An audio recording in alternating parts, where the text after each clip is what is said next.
Chapter 20. Jeremy jerked back as the contact broke. Dabney and Craig held him up as he stumbled. Dabney gasped at the feeling of his skin. Jeremy was burning up. Craig looked at him concerned.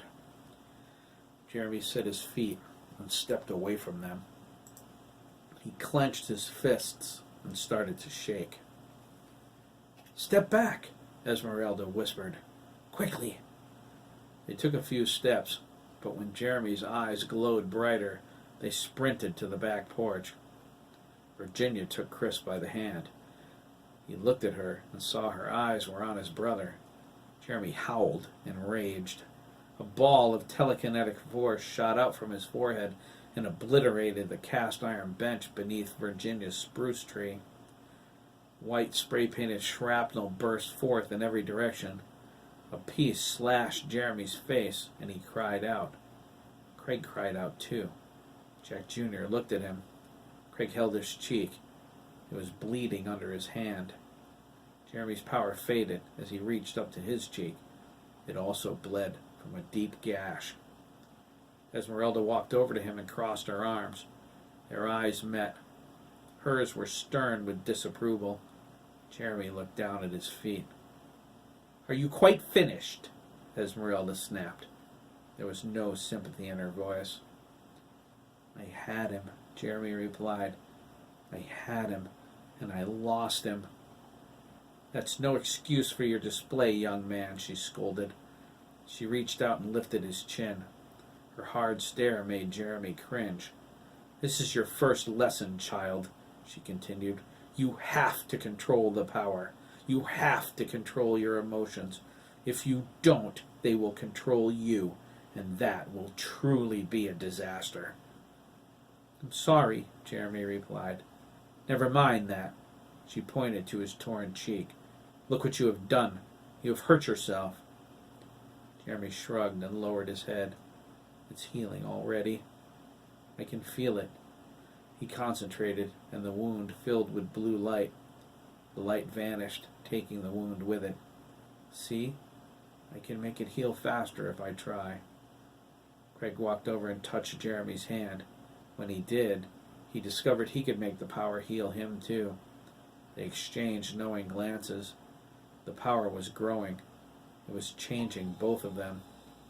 "You could have killed someone," Esmeralda continued. "As powerful as you are, you cannot heal death." "He did once," Craig whispered. Esmeralda didn't hear him. Jeremy started to cry, just a tear or two at first. Her tone was rigid, angry. No one ever spoke to him like that before. Her words cut into him. He was very sorry and started to sob outright. Craig put his arm across Jeremy's shoulders and pulled him into a protective embrace. He glared at Esmeralda. "Leave him alone," Craig warned over Jeremy's shoulder. "He's been through enough. We all have." "That is no excuse," Esmeralda replied. "He has to control himself." "Well, maybe you should," Craig began, but Jeremy reached up to Craig's face, interrupting him. He leaned back, patting his shoulder. "She's right," Jeremy choked, as Craig wiped his tears with his thumb. "I could have hurt someone." He looked at Esmeralda. "I'm sorry," he said. "I'll try harder. I was just so angry. I could have ended this right here." Esmeralda shook her head. "No, Jeremy," she said. "You could not. Your power might dwarf his, but his experience will lay you low." She held his shoulder. "His threat to harm Derek's brother and grandmother was not a bluff. He does not have to kill someone to hurt them." "We learned something, though, right?" Craig said. His anger was gone now. He felt ashamed for losing his cool. It was the helplessness Jeremy felt. It was familiar to Craig. It reminded him of the attic stairs lowering. "At least we know they're close." "That is not necessarily a good thing," Esmeralda cautioned. "I assumed they were long gone. If they are still in the area, they must need something." Should I search for them? Jeremy asked, powering up. Esmeralda shook her head. They will mask their presence from you even harder now. The only thing to do is prepare for their return. She looked hard once more. Do you doubt they are coming back now? Jeremy and Craig shook their heads. Esmeralda reached up and touched them on their foreheads. She closed her eyes for a moment, but then they snapped open with surprise. Your mind link is total now, she said sadly. We know, they replied. Jeremy continued with, I can't break it. He looked at Craig nervously and slapped his arm across his shoulders. I guess I'm stuck with you. No, Craig corrected, slapping his arm across. I'm stuck with you. They laughed, but only a little. Esmeralda didn't. You should add me to the passive mind link. Okay, Jeremy replied. I'll give you Sandy's frequency, too, if you please. She watched as they walked together back to the house. Virginia greeted them sympathetically, but informed her son the bench he destroyed just cost him $300.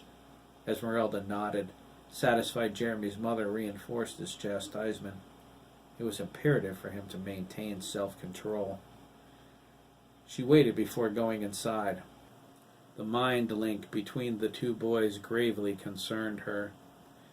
It was only their thoughts entwined, but as time went by, that would change. Without the proper training, they would lose their sense of identity. They would merge into the same person, one mind in two bodies. She could help them with that, but it was the psychological aspect she couldn't change. Craig already demonstrated a sympathetic pain response and wound. He felt whatever Jeremy did so acutely, he suffered mirror injuries. She was sure it was reciprocal. That would grow. Jeremy and Craig were wounding as the other wounded. Next, they will become ill as the other is ill. When their transformation was complete, if one died, the other would die with him. Grandma? Mickey asked. He came out to ask her if she was hungry. We need to start right away, Esmeralda replied. She walked with her grandson to the back door. They need to learn, and quickly. Mickey took her by the hand. He jumped up and kissed her cheek once they reached the porch. He disappeared into the house. Esmeralda followed him. It took everyone a few minutes to get their bearings. Once they did, Virginia and Chris went to the front door to say goodbye to Kate. She sarcastically thanked them for a wonderful visit. Chris told her she was welcome to join in any time. Kate politely passed. When Chris asked how long the police would have the farm cordoned off, she looked at him oddly. I'm not sure, Kate replied. There's a rush to get this case done and closed. Since Hiram is dead, as far as they're concerned, removing the bodies will... She stopped there. Chris asked, what about the trailer and the Victorian? As far as I know, they're done in there, Kate said. She looked at him suspiciously. What are you up to, boy? Just protecting my interests, Chris replied. Kate looked at Virginia, who only shrugged. She shook her head and mumbled, I hope you know what you're doing. Officer, I know exactly what I'm doing. If you knew that, son, Kate snorted, you wouldn't be standing on your front porch in a towel. I could take it off if you... No, Virginia and Kate exclaimed. Chris said, suit yourself. Kate walked to her car and drove away. Chris went upstairs and found Jack Jr. in his room. He stood with his hands on his hips, looking at Chris's bulletin board. Mr. Hotshit? Jack Jr. asked. Chris sighed. What about it? Nothing. I was just wondering. Chris suggested it would be a better idea for him to find some clothes. Jack Jr. looked down at his towel and agreed. He asked where he should look, and Chris left the room. He came back a few minutes later with several bags of their old clothes. Craig took what he wanted already, Chris informed him. You can have anything you want from what's left. Mom's got some smaller stuff in the attic if you need it. "Thanks," Jack Jr. exclaimed. He sat down in the middle of the room and pulled the bag over to him. Chris eyed him suspiciously. "You're not sloppy, are you?" he asked. Jack Jr. shook his head. "Anal, actually, in a soldierly fashion," he replied. He looked up, the depth of his green eyes like the ocean. "What about you?" "I'd say I was too," Chris replied, with a sly grin, "but I wouldn't want you to get the wrong idea." "I wouldn't." "That's good," Chris said. "We're roommates for the moment." Chris went to his closet and slid the door open. It was full of clothes, but they were spread out. He moved them to the left and rearranged things so the right side was empty. He got some hangers out of the sewing room and told Jack Jr. he could use as many as he wanted. Jack Jr. was glad. He sifted through the clothes and found more he wanted to keep than reject. "Any ideas about what you're going to do with your house?" Chris asked. Jack Jr. shrugged. "I haven't got a clue. After Jeremy, it needs a lot of work. Does homeowners insurance cover psychic phenomena?" He wondered. "I need my rifle. Shooter has it in his car. He took it away from me before we went to the hospital." "I'm sure you'll get it back," Chris said. "It's yours, after all." They dressed and put Jack Jr.'s clothes away. Chris got the inserts from last Sunday's paper. They sat on the edge of the waterbed and flipped through the advertisements. Chris circled the furniture they wanted, glad that their tastes were similar. It would make living together a lot easier. They turned toward the door when they heard footsteps. They were surprised to see Dennis carrying 2 paper bags and a stuffed werewolf in his arms. "So anyway," he said to Dabney, "when I told Dad you weren't coming home, he just shrugged and went into his study." Dennis was confused. "I told you so," Dabney replied.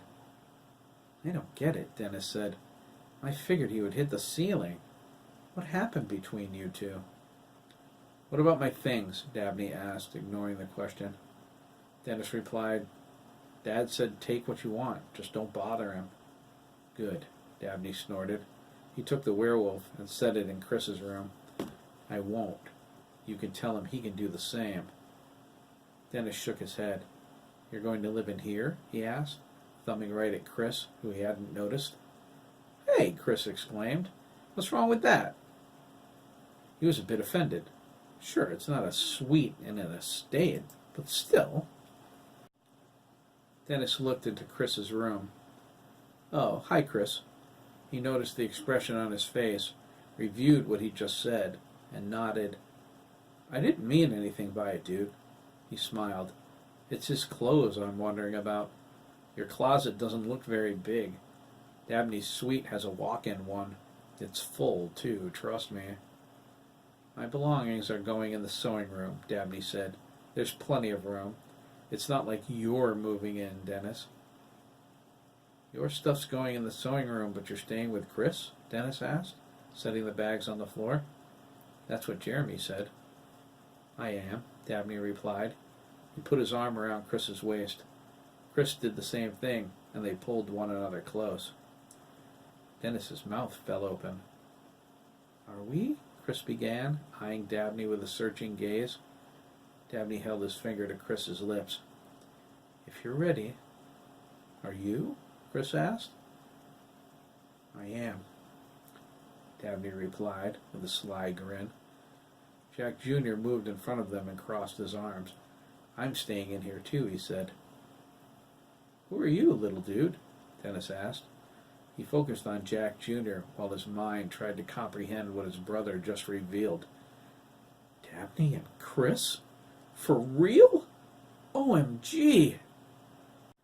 Then he thought, leaning over and looking at Jack Jr., "Wow, this kid has some amazing green eyes." "Jack Dugan Jr.," Jack Jr. said. He held out his hand. Dennis straightened and shook it. "I didn't know Craig had a brother." His expression grew sad and sympathetic. "Good to meet you, Jack Jr." He looked at Dabney and Chris. "So you guys are together?" He smiled. "Wow, that's something." I probably shouldn't tell Dad, huh? No need, Dabney replied.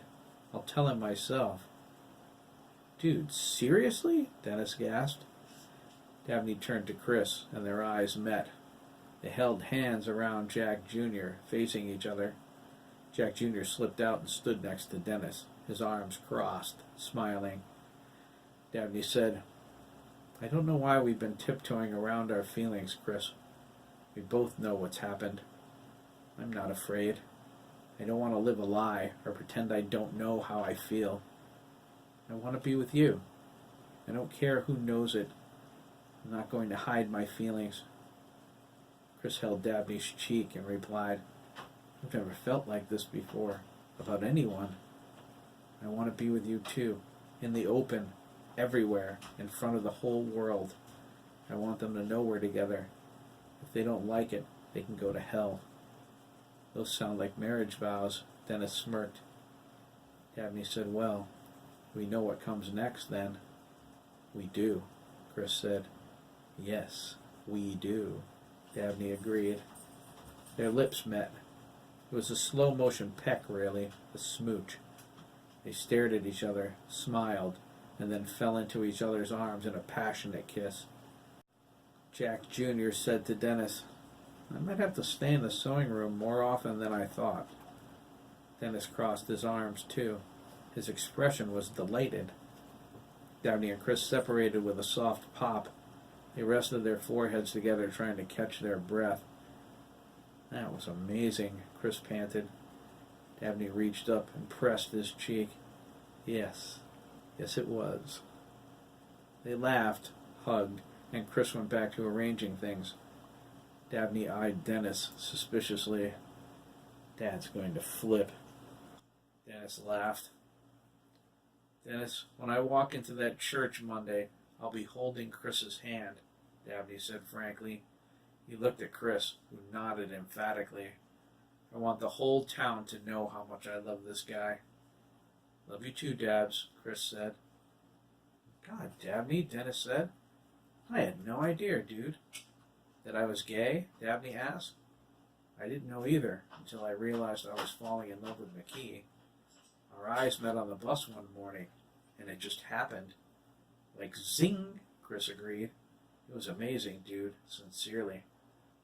I'm happy for you guys. Thanks, Denny, Chris said. Denny? Dabney asked. He grew a wry smile. You never let me call you that. You never let me call you Dabs. He's got a point, Dabs, Chris said. Dabney nodded. He held out his hand. New start, new life, new boyfriend, a lot of healing ahead, and so much left to face. Dabs it is, if I can call you Denny.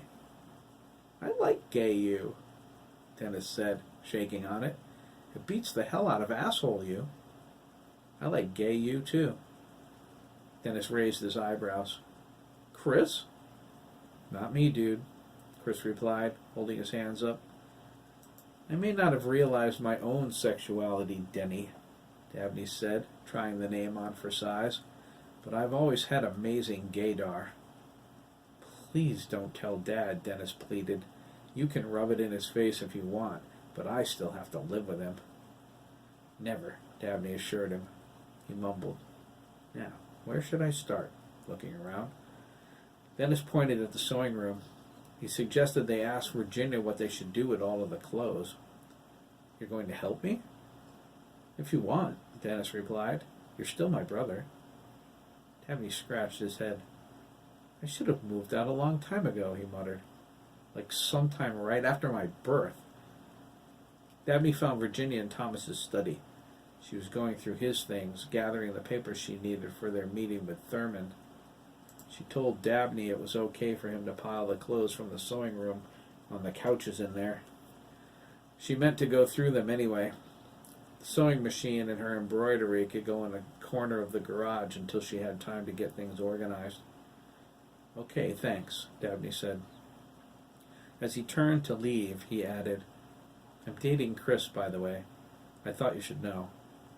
Virginia raised her hand and waved dismissively. I saw that coming already, Dabs. Be good to each other. Dabney returned upstairs. He told Dennis what she said. God, you are so lucky, Dennis cried. Chris shook his head. My mom's a liberal, dude. Between her and Susan, they'll be planning our wedding. Okay by me, Dabney said. McKee, Copeland, or hyphenated? Chris asked. Dabney replied, Dabney, Sean, Copeland, McKee. Christopher, Robin, Copeland, McKee. That works for me, Dabney nodded. Okay, Denny, let's get these clothes downstairs so she can start going through them. She'll find a reason to keep them all, Dabs, Chris said. She never throws anything out. Well, let's get started, Dabney said. Chris went back into his room to teach Jack Jr. his system of organization. The house was a bustle of activity until the Chinese food arrived. Chris paid for it. Everyone gathered in the living room to eat. They watched Star Trek at Jeremy, Craig, and Jack Jr.'s insistence. It was the episode Where No Man Has Gone Before, with the guy who had mind powers. Jeremy shuddered as he watched. He telepathically asked Esmeralda if this was what she feared. She frankly replied that it was. Could it get that bad? Jeremy and Craig thought together. Absolute power corrupting and all that? The mood changed to one of quiet reflection by the end of the show.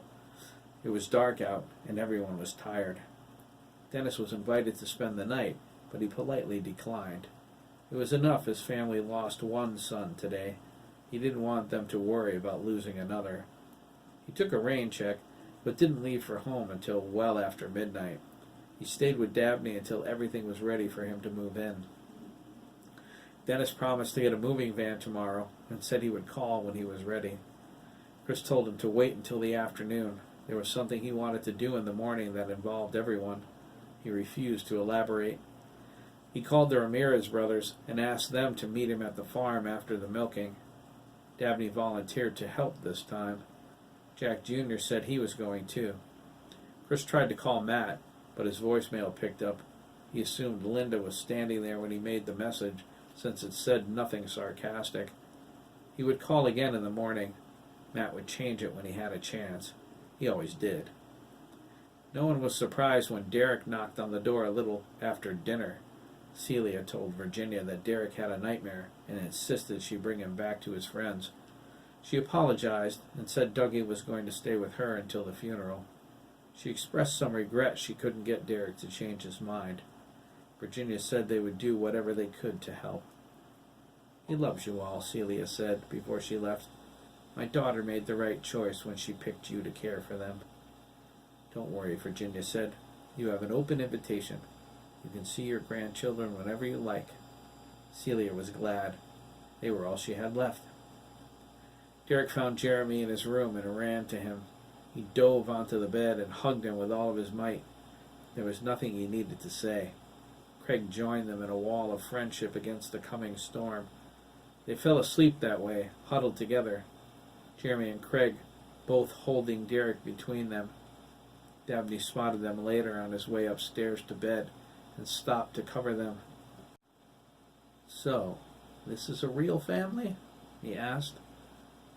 Chris watched from the doorway. He said, You'd better believe it, Dabs. Dabney followed him to his room. He stepped inside, undressed, neatly folded his clothes, and set them on Chris's desk chair. He climbed over Jack Jr. to the far side of the waterbed. Chris smirked. I get the biddle. Jack Jr. squeezed against the frame. Chris slipped in and pulled the covers over them. It was summer, but the central air conditioning kept everything comfortable. Jack snuggled into him, resting his head against Chris's chest. Dabney leaned up and looked at them. This is cozy, he remarked. He rolled toward Chris and leaned his face down. He pointed to his lips. Chris smiled and kissed him. Dabney nodded and laid his head on Chris's shoulder. He put his hand on his chest over his heart. He felt his heartbeat strong and quick. Chris pulled him close. He kissed Dabney's forehead and then Jack Jr.'s. I definitely won't be needing the sewing room for more than just my things, Dabney whispered. Nope, Chris whispered back. Their eyes met. Their faces drew close. Me neither, Jack Jr. yawned. Chris and Dabney burst out laughing.